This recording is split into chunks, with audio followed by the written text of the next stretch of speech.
இந்த சமுதாய மக்களுக்காக பேசுறதே இல்லை. ஆனா எல்லா காலங்களிலும் திமுகவுக்காக வேண்டியும் உதயநிதி ஸ்டாலினுக்காக வேண்டியும் தான் பேசிக்கிட்டு இருக்காரே தவிர வேற எதுவுமே கிடையாது. காங்கிரஸ் கட்சியை பொறுத்த மட்டும் கேட்கவே வேண்டாம்.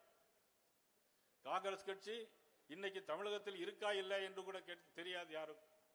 ஆனால் அவர்களும் கூட்டணியில் இருக்கிறார்கள். ஆனால் அவர்களுக்கு ஆசை இருக்கிறது. காங்கிரஸ் கட்சிக்கு மந்திரியாக வேண்டும் என்ற ஆசை நிறைய இருக்கிறது. மந்திரிகள் வேண்டும் என்ற ஆசை இருக்கிறது. தொல் திருமாவளவனுக்கு மந்திரி சபையில் இடம்பெற வேண்டும் என்ற ஆசை இருக்கிறது. யாரும் பத்திரிகைக்காரங்க அதை போய் அவங்கள்ட்ட கேட்கறதே இல்லை.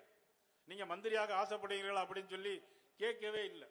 ஆனா சீட்டு கூட வரணும் அப்படின்னு நினைக்கிறாங்க.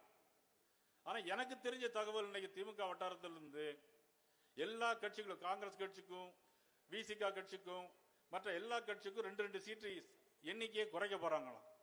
2 சீட்டு எண்ணிக்கை குறைக்க போறாங்கிற தகவல் இன்னைக்கு வந்திருக்கு. ஆனா எங்க